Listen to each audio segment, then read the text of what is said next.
জানি ধান একটি সেচ নির্ভর ফসল এবং ধানের উৎপাদন নিশ্চিত করতে গেলে পরিমিত পরিমাণ সেচ প্রদান করা অত্যন্ত জরুরি। আমাদের দেশে কৃষক ভাইয়েরা সেচের জন্য প্রচুর পরিমাণ পানি ব্যয় করে থাকেন। হিসেব করে দেখা গেছে 1 কেজি ধান উৎপাদন করতে গিয়ে তারা 3 থেকে 5,000 কেজি পানি ব্যবহার করে থাকেন। অর্থাৎ 1 কেজি ধান উৎপাদন করতে 3 থেকে 5 টন পানি ব্যবহার করা হয়। অথচ উৎপাদনের ক্ষেত্রে সেচের খরচটি অনেক বেশি। অনেক সময় কৃষক ভাইয়েরা তাদের ফসলের 1/3 কোনো কোনো জায়গায় আরও অনেক বেশি পরিমাণ ফসল সেচের জন্য ব্যয় করে থাকেন। এক্ষেত্রে সেচ সাশ্রয়ী প্রযুক্তি উদ্ভাবনের চেষ্টা করা হচ্ছে নানাভাবেই। পল্লী উন্নয়ন একাডেমি বগুড়াতে এ নিয়ে চলছে নানা রকমের গবেষণা। আন্তর্জাতিক ধান গবেষণা ইনস্টিটিউট এবং বাংলাদেশ ধান গবেষণা প্রতিষ্ঠান যৌথভাবে আরডি এর সাথে এক্ষেত্রে কাজ করছে এবং এর মধ্য দিয়ে নতুন নতুন কিছু প্রযুক্তি উদ্ভাবিত হয়েছে, যেখানে পানি অনেক বেশি সাশ্রয় করা যায় এবং ফসল উৎপাদনের ব্যয় অনেকাংশেই কমানো যায়। আমরা আজকে এই প্রযুক্তিটি আপনাদের সামনে উপস্থাপন করার চেষ্টা করব। পানির অপর নাম জীবন, এ কথাটা আমরা সবাই জানি। কেবল জানি না, শুধু দূষণ আর অপরিণামদর্শী ব্যবহারে এই জীবন নামের বস্তুটির জীবন নিয়ে কতটা ত্রাহি সংকট। শুষ্ক মৌসুমে সেচ নির্ভর বোরো ফসলই বাংলাদেশের পানিকেন্দ্রিক সবচেয়ে বড় কর্মকাণ্ড। মোট উৎপাদনের প্রায় 3/2 খাদ্যশস্য উৎপাদন হয় এ মৌসুমেই। তাই স্বাভাবিকভাবেই এর সাথে জড়িয়ে আছে বাংলাদেশের অর্থনীতি, খাদ্য নিরাপত্তা, এমনকি বিদ্যুৎ সরবরাহের মতো গুরুত্বপূর্ণ ও স্পর্শকাতর ইস্যু। কিন্তু সার্বিক সেচ ব্যবস্থাপনার অনুপস্থিতির কারণে গুরুত্বপূর্ণ এই সেক্টরটি প্রতিনিয়ত নানান প্রতিকূলতার সম্মুখীন চলেছে। তুলনামূলকভাবে পার্শ্ববর্তী দেশ ভারতে, যেখানে বিঘা প্রতি গড় সেচ খরচ 232 টাকা, থাইল্যান্ড ও ভিয়েতনামে 175 টাকা, সেখানে বাংলাদেশের বিঘা প্রতি গড় সেচ খরচ 1080 টাকা, যা এলাকাভেদে 3000 টাকা পর্যন্ত উঠে যায়। অধিক উৎপাদন খরচের কারণে অন্যান্য মৌসুমের তুলনায় বোরো ধানের ফলন তুলনামূলকভাবে বেশি হলেও কৃষকরা এ ফসল থেকে প্রকৃতপক্ষে লাভবান হতে পারেন না। ধান ফলাতে কতটি পানি লাগে এটা আমরা জীবনে চিন্তাও করিনি, কেউ আমাকে শিখেও নি। আর ধানের বৃহৎ পানি না দেখলে আমাকে জিও ভরে না, আমাকে চোখও ভরে না, তাই খালি আমাকে অশান্তি। দক্ষিণ এশিয়ার দেশগুলির মধ্যে ওয়াটার প্রোডাক্টিভিটি বাংলাদেশে সবচেয়ে কম। এখানে 1 কেজি বোরো ধান উৎপাদন করতে 4 থেকে 5,000 লিটার পানি খরচ হচ্ছে। কৃষকের চোখ জুড়ানো, মন ভুলানো, এসবই এই পানি অপচয়ের অন্যতম প্রধান কারণ। এ সকল বাস্তবতার প্রেক্ষাপটে আন্তর্জাতিক ধান গবেষণা ইনস্টিটিউটের সহযোগিতায় পল্লী উন্নয়ন একাডেমি বগুড়া এবং বাংলাদেশ ধান গবেষণা ইনস্টিটিউট যৌথভাবে বিগত 2006 সাল থেকে পানি সাশ্রয়ী ধান উৎপাদন প্রযুক্তি উদ্ভাবন ও বিস্তারে গবেষণা পরিচালনা করছে। প্রাথমিকভাবে আন্তর্জাতিক ধান গবেষণা ইনস্টিটিউট এবং পরবর্তীতে পল্লী উন্নয়ন একাডেমি ও বাংলাদেশ ধান গবেষণা ইনস্টিটিউটের সম্মিলিত প্রচেষ্টায় এ গবেষণার সবচেয়ে উল্লেখযোগ্য উদ্ভাবন অল্টারনেট ওয়েটিং অ্যান্ড ড্রাইং পদ্ধতিটি উদ্ভাবনের একেবারে শুরু থেকে জড়িত ধান বিজ্ঞানী ডক্টর মনোরঞ্জন মণ্ডল জানালেন, আমরা জানি যে কৃষকরা সবসময় কিছু না কিছু পানি জমিয়ে রাখে ধান খেতে, তাতে যে পানির যে উচ্চতা হয় সেই উচ্চতার জন্য পানি তার একটা চাপ প্রয়োগ করে, যার জন্য মাটির নিচে বেশি প্রবেশ করে এবং মাটির পাশ দিয়েও কিছু পানি সিপেজ আকারে বা চুয়ায়ে পানি বেরিয়ে যায়। যখন অল্টারনেট ওয়েটিং অ্যান্ড ড্রাইং করা হয় তখন পানির যে উচ্চতার জন্য যে চাপ ওইটা কম থাকে এবং যখন পানিটা মাটির উপরে আর থাকলো না তখন সেখানে তার সিপেজও কমে গেল। সুতরাং এখান থেকেই আমাদের লসটা আছে সেইটা সেভ হয়।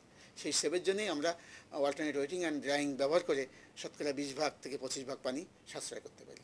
অল্টারনেট ওয়েটিং অ্যান্ড ড্রাইং যে পদ্ধতিটি, বা একবার শুকনো এবং একবার ভিজানো, এই পদ্ধতিটি ধানের জমিতে কার্যকর করার জন্য যে উপকরণটি প্রয়োজন সেটি হচ্ছে 1 ফুট লম্বা একটা প্লাস্টিকের পাইপ। এই প্লাস্টিকের পাইপের অর্ধেক অংশ আমরা ড্রিল বা গরম শিক দিয়ে ছিদ্র করে এই ছিদ্র অংশটুকু মাটির নিচে বসায় দিলেই মাটির পানির লেভেল এর ভিতরে দেখা যাবে এবং সেটা দেখে দেখে সেচের সিদ্ধান্ত নিতে হবে। প্লাস্টিকের পাইপ ছাড়াও বিনা খরচে অব্যবহৃত প্লাস্টিকের বোতল কেটেও আমরা ম্যাজিক পাইপ তৈরি করতে পারি। এছাড়াও বাঁশের পাইপ তৈরি করেও আমরা একেবারেই বিনা খরচে ম্যাজিক পাইপ তৈরি করতে পারি।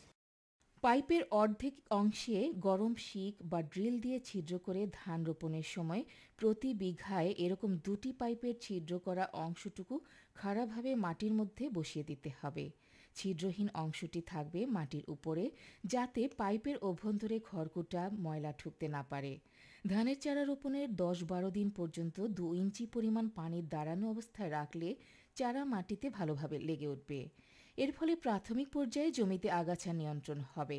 এরপর থেকে ধানের ফুল আসা পর্যন্ত মাটির অভ্যন্তরে পাইপের মধ্যে জড়ো হওয়া পানি দেখে দেখে সেচের সিদ্ধান্ত নিতে হবে।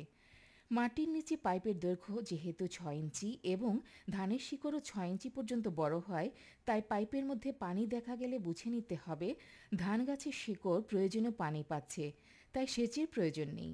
পাইপের তলায় যখন মাটি দেখা যাবে তখন বুঝতে হবে মাটির অভ্যন্তরের পানি শিকড়ের নাগালের বাইরে চলে গেছে। তখন আর দেরি না করে 2 ইঞ্চি পরিমাণ সেচ দেবার ব্যবস্থা নিতে হবে। মনে রাখা দরকার, ধানের ফুল আসার পর থেকে পরবর্তী 2 সপ্তাহ 2 ইঞ্চি পরিমাণ পানি সব সময় জমিতে ধরে রাখতে হবে। আমরা সেচ সাশ্রয়ী যে প্রযুক্তির কথা বলছি, অর্থাৎ অল্টারনেট ওয়েটিং এন্ড ড্রাইং, এর দ্বারা যেটা করা হচ্ছে যে সেচ একবার দেওয়া হচ্ছে, নিয়মমাফিক সেচ দেওয়া হচ্ছে, তারপরে এই সেচটা আবার যতক্ষণ পর্যন্ত এই রুট জোনে অর্থাৎ মাটির নিচে 6 ইঞ্চি পর্যন্ত বা 15 সেন্টিমিটার পর্যন্ত এই ওয়াটার টেবল না যাচ্ছে ততক্ষণ পর্যন্ত আবার পানি দিচ্ছি না, ততক্ষণ পর্যন্ত সেচ থেকে বিরত থাকছি। এর ফলে যেটা ঘটছে মাটির তলায়, যে একদিকে মাটিতে অক্সিজেনের সরবরাহ বৃদ্ধি পাচ্ছে এবং তার ফলে যে মাইক্রোবিয়াল অ্যাক্টিভিটিগুলো সেগুলো বাড়ছে। সেই সাথে আরেকটা হলো যে শিকড়, যেটা বর্ধীয়মান শিকড়, সেটা আরও পানির অন্বেষণে যখন বিশেষ করে নিচের দিকে যায় তখন সে আরও বাড়তে থাকে, ফলে শিকড়ের বৃদ্ধির পরিমাণ বাড়ছে এবং সেই সবটাই আসলে জমি থেকে অধিক পরিমাণে শুধু পানি নয়, অধিক পরিমাণে নিউট্রিয়েন্ট যে গাছের খাবার আহরণে এটা সাহায্য করছে। ফলে মাটির উপরে গাছের বৃদ্ধিটা ভালো হচ্ছে এবং টিলারিংটা ভালো হচ্ছে, ফলে ফলন বৃদ্ধির একটা প্রবণতা রয়েছে। এই অল্টারনেট ওয়েটিং ড্রাইংয়ের যে উপকারিতা, সেটা বিভিন্ন পর্যায়ে আমরা পরীক্ষা করে দেখেছি যে এগুলা খুবই উৎসাহব্যঞ্জক।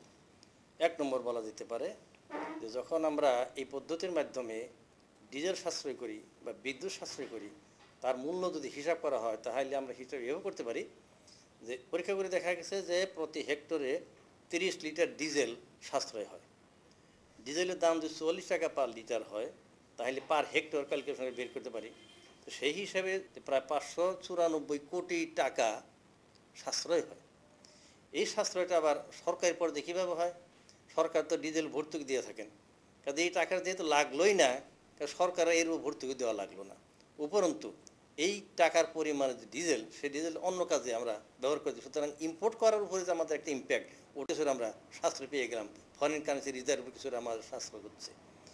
আর একটা হচ্ছে যে ইলেকট্রিসিটি যে করা হয়, পরীক্ষা করে দেখা গেছে যে প্রতি হেক্টর প্রায় কম বেশি এলাকা ভিত্তিক প্রায় 1000 টাকা ইলেকট্রিসিটি বিল কম দিতে হয়। তার মানে প্রতি হেক্টর যদি আমি 1000 টাকা হিসাবে ধরি, যে কোনো লোক 4.5 মিলিয়ন হেক্টর দিয়ে হিসাব করে বের করে যদি সারা দেশে যদি বিদ্যুৎ চালিত যদি পাম্প দিয়ে চালানো হয়। আরেকটা লাভ হচ্ছে যে ফার্মার এটা করতেছেন, তার ফলন সব কিছু ঠিক রেখে আপনি সারের পরিমাণ, সময় ইত্যাদি, উইডিং ম্যানেজমেন্ট, সিডলিং সব যদি ইকুয়ালি করা হয়, তাহলে একমাত্র এই পানির এই পদ্ধতির জন্যে আমি প্রতি বিঘাতে প্রায় 2 মণ করে ধান বেশি হচ্ছে।